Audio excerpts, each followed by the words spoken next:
शिक्षक दिवस के इस विशेष अवसर पर हमारे साथ चर्चा करने के लिए उपस्थित हैं केंद्रीय विद्यालय एएमसी के सेवानिवृत्त वाइस प्रिंसिपल 22 साल पहले सेवानिवृत्त हुए श्री त्रिपाठी राम प्रकाश त्रिपाठी जी न केवल एक आदर्श शिक्षक रहे हैं बल्कि उत्तर प्रदेश के ख्याति प्राप्त साहित्यकार भी हैं। उनके शिक्षण जीवन में तरह तरह की घटनाएं हुई और उनकी कर्तव्य निष्ठा और कार्य के प्रति लगन ही कुछ अधिकारियों को रास नहीं आई। नतीजा यह हुआ कि उन्हें काला पानी की सजा दी गई, लेकिन श्री त्रिपाठी जी ने अन्याय के खिलाफ ऐसी लड़ाई लड़ी कि केंद्रीय विद्यालय संगठन को पुनः उसी विद्यालय में उन्हें गौरव के साथ वापस किया, बल्कि भव्य विदाई भी देनी पड़ी। आइए शिक्षक दिवस पर जानते हैं इस पूरे प्रकरण में त्रिपाठी सर ने अन्याय के खिलाफ किस तरह की लड़ाई लड़ी और उनका शिक्षण जीवन कैसा रहा है। त्रिपाठी सर बताएं।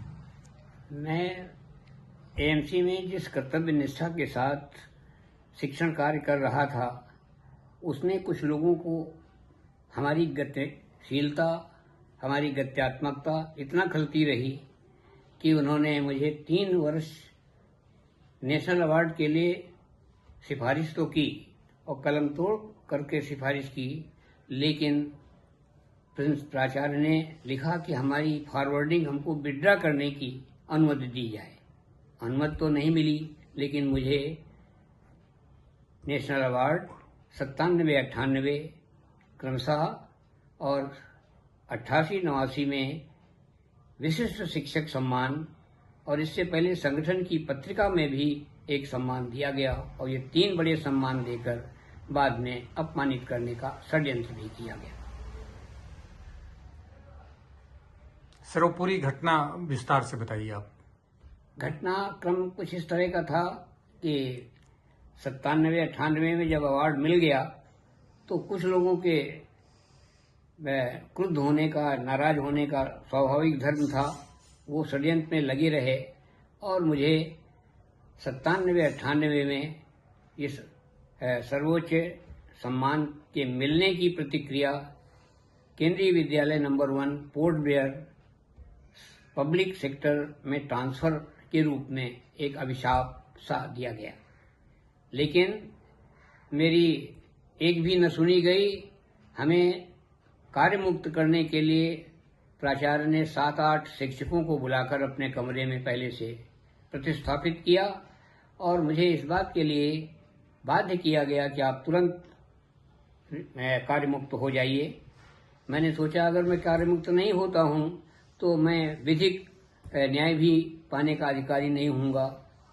मैंने तुरंत 2 दिन के बाद सेंट्रल एडमिनिस्ट्रेटिव ट्रिब्यूनल लखनऊ में अपनी अपील दायर की, जो 6 महीने के अंदर मेरे पक्ष में तय की गई और 14 पृष्ठ के इस निर्णय में इतने उदाहरण दिए गए कि इस केस में कलरेबल यूज ऑफ पावर हुआ है, न्याय संगत ट्रांसफर नहीं है। जिन अधिकारी महोदय ने उस स्थानांतरण आदेश में हस्ताक्षर किए थे, उन्होंने बाद में बताया कि मैंने कमिश्नर से कहा कि या तो सर्वोच्च सम्मान नेशनल अवार्ड देना गलत था और या आज का ये ट्रांसफर सही नहीं है। इस तरह से हाई कोर्ट संगठन गया, 2 बार गया। हाई कोर्ट ने कहा कि आप पहले इनकी वेतन देने की व्यवस्था करिए, क्योंकि हमारे साथ एक और अन्य योगा टीचर एयू खान जी का भी स्थानांतरण किया गया था। दोनों शिक्षक सड़क नाप रहे थे, लेकिन संगठन को तरस नहीं था कि वेतन देना अनिवार्य है। हाई कोर्ट के इस निर्णय के विरुद्ध भी ये सीधे सुप्रीम कोर्ट, सर्वोच्च न्यायालय चले गए। वहां जाने के बाद इनसे जैसे ही पूछा गया कि आपकी रिट डिसाइड हुई नहीं, आप यहाँ इंटरलोकेटरी स्टेज पर कैसे आ गए, इनके पास कोई जवाब नहीं था। इनके अधिवक्ता निरुत्तर हो गए और सीधे लखनऊ हाई कोर्ट में रिट दायर की गई। रिट को 4 वर्ष तक लंबित रखा गया, कोई कारण नहीं था। बार बार वरिष्ठ जज जस्टिस प्रदीप कांत जी ये पूछते थे कि आप बताइए कि इसमें मेलाफाइट कहाँ नहीं है। लेकिन मेलाफाइट बताना तो दूर रहा, इन्होंने उसके रिकॉर्ड में भी पर्याप्त चेंजेस किए। सुप्रीम कोर्ट में जाने के बाद इन्होंने रिट का नंबर, निर्णय की तारीख और मेरा नाम और मेरा पद लगभग 8 अल्टरेशन एक पन्ने के स्थानांतरण आदेश में थे। ऐसी अनियमितता विधिक तंत्र के लिए सर्वथा श्लाघ्य नहीं है, लेकिन संगठन के वरिष्ठ अधिकारियों ने जानबूझकर न्यायिक लड़ाई तो नहीं लड़ी, लेकिन इस तरह के षड्यंत्र किए।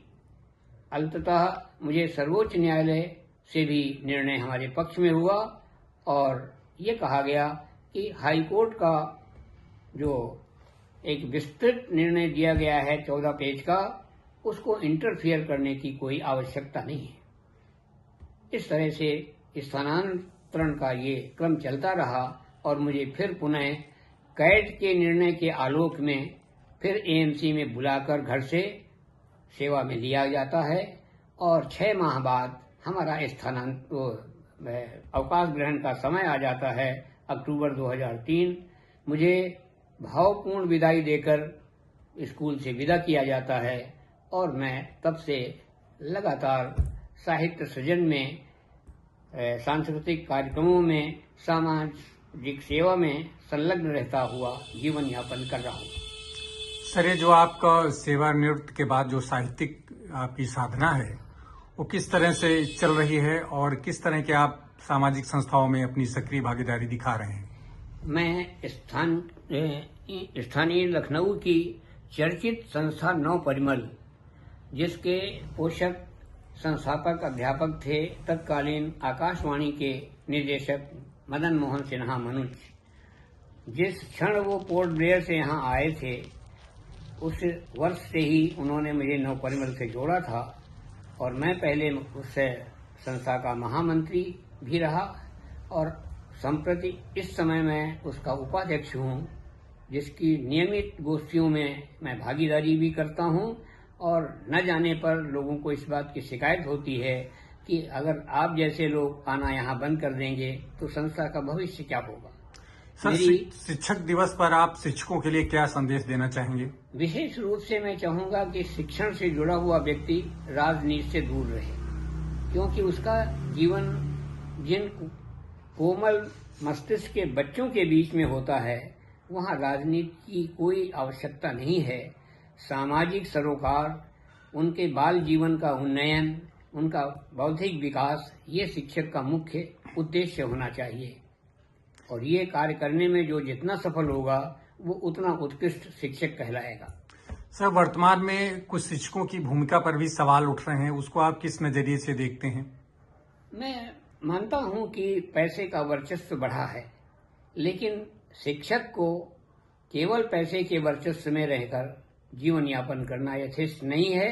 वो जिन जीवन मूल्यों को जीने के लिए शिक्षक हुआ है, उसको अपने शिष्यों में भरपूर उजागर कर सके और एक एक विद्यार्थी उच्च स्थान पर जा सके। ये मेरा सौभाग्य रहा है कि मेरे 2 दर्जन से अधिक ऐसे विद्यार्थी हैं जो सर्वोत्कृष्ट सेवाओं में रहे।